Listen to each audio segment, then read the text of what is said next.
Solo Leveling Bab 2. Sebelum mulai silahkan like, komen, share dan subscribe karena itu gratis juga agar dapat update terbaru dari kami. Terima kasih. Level saya sendiri, Bab 2 keputusan akhir tergantung padanya. Dia gelisah lagi dengan inti sihir ereng di tangannya, lalu melihat ke sisinya. Juhe menggelengkan kepalanya ke matanya. Dia punya firasat buruk tentang ini. Yah, bahkan Jinwo merasakan hal yang sama. Dalam situasi lain apapun, dia tidak akan berani melompat ke bahaya. Lagi pula, ia tidak memiliki keterampilan dan keberanian untuk melakukannya. Tapi Jinwo punya adik perempuan yang sedang bersiap untuk kuliah. Aku tidak menyimpan apapun untuk itu.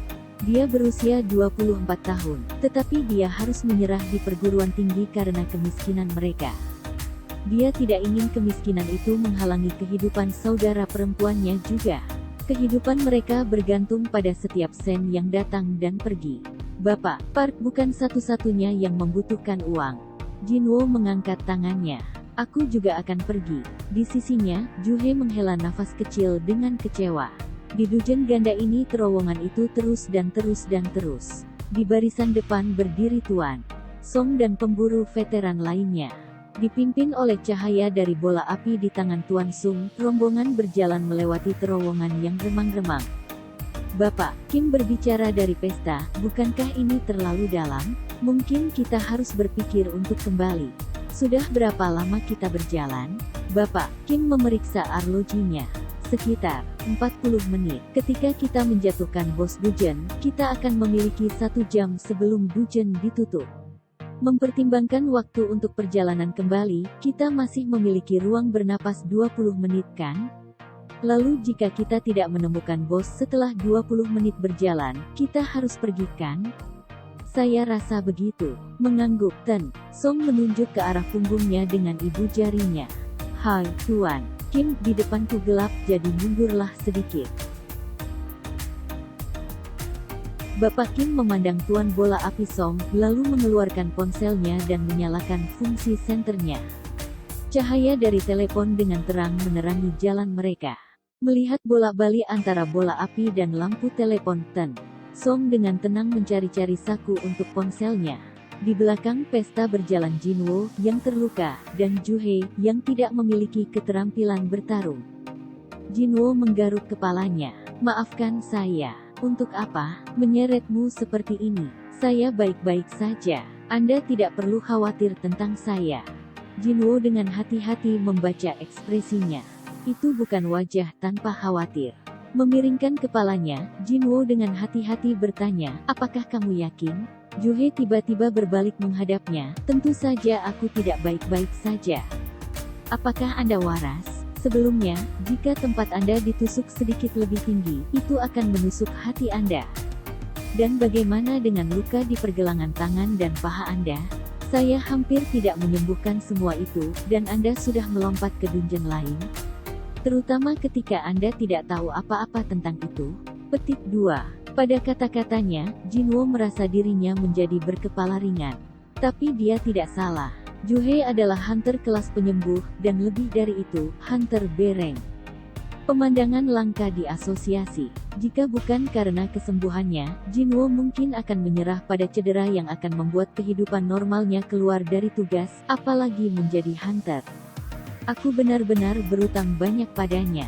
Pemburu kelas penyembuh. Tidak hanya itu, hunter kelas penyembuh bereng. Setiap kali gerbang muncul, asosiasi akan memintanya sebagai tabib, dan tentu saja, Jinwo akan selalu mendapati dirinya duduk atau berbaring di sebelahnya dalam perawatan di razia mereka. Kau terluka kan? Silakan tunggu di sana. Kamu terlihat familiar, apakah kamu sejak saat itu? Kamu terluka lagi? Sepertinya aku melihatmu lagi dan lagi.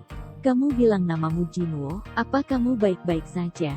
Apakah kamu pernah benar-benar minta maaf? Tentu saja. Setelah beberapa pemikiran, Juhe memandang Jinwo di sisinya, dengan sudut mulutnya sedikit naik. Yah, mungkin kamu bisa mentraktirku makan kapan-kapan. Itu bukan jawaban yang dia harapkan. Terkejut, Jinwo menatap wajah Juhe, sekarang menunjukkan senyum nakal. Seorang gadis. Dia ingat Juhe berusia 20 tahun.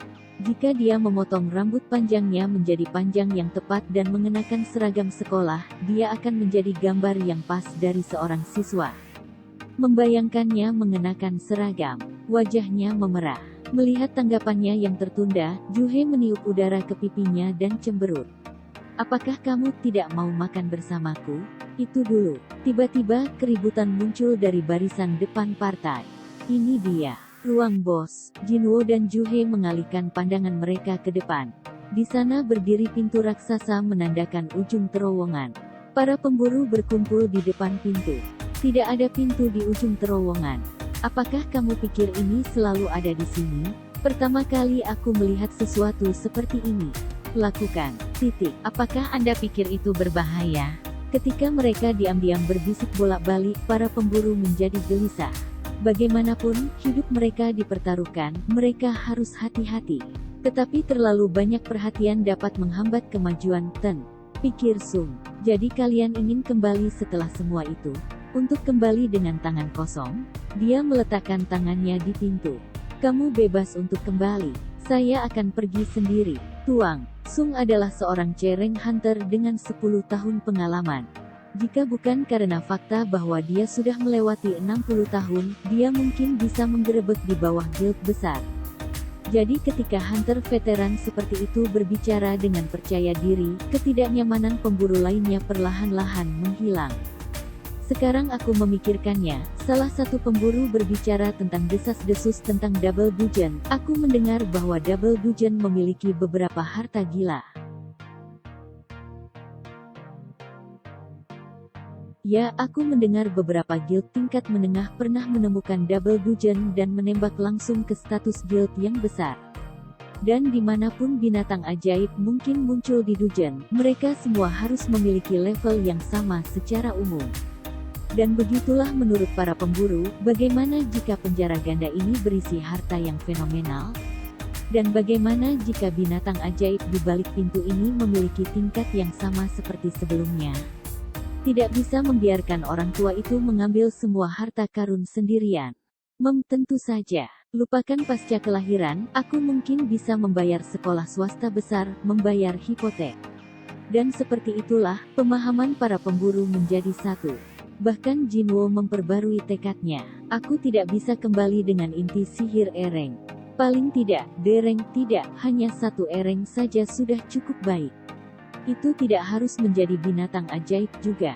Jika kita menemukan harta di balik pintu itu adalah perjanjian standar bahwa setiap harta atau artefak yang ditemukan di Guzhen akan dibagi secara merata di antara anggota partai. Ini berbeda dari kasus di mana inti sihir dari binatang ajaib hanya akan pergi ke anggota yang membantu menurunkan target. Jika aku bisa mendapat skor besar di sini, aku bisa tenang sebentar. Melihat wajahnya yang ditentukan, Juhe bertanya dari sisinya, apakah itu benar-benar wajah seseorang yang berburu sebagai hobi? Jinwo mengangkat bahu, siapa yang mau mempertaruhkan hidup mereka untuk bekerja akhir-akhir ini? Tapi untuk hobi, itu cerita lain. Apa? Saat Juhe memasang ekspresi tak percaya di wajahnya. Tuan, Sung mulai mendorong pintu terbuka. Berderit gelombang melalui mekanisme yang tidak diketahui, pintu raksasa itu terbuka dengan mudah ketika pria berusia 60 tahun itu mendorong. Bang pintu terbuka lebar mengungkapkan interior besar, dan pemburu masuk saling mendorong melewati. Kita harus pergi juga. Bapak, Sung menemukan sesuatu di kakinya. Ini adalah lingkaran sihir. Di tengah ruang kuil, ada lingkaran sihir yang belum pernah dia lihat sebelumnya dalam hidupnya. Bapak, Sung, ada sesuatu yang ditulis di sini. Bisakah Anda melihat ini? Seorang hunter memanggil pemimpin raid menemukan patung yang menonjol dari yang lain. Meninggalkan pengamatannya tentang lingkaran sihir, Tuan. Lagu menuju hunter. Satu demi satu, semua pemburu di ruangan itu berkumpul di depan patung aneh itu juga.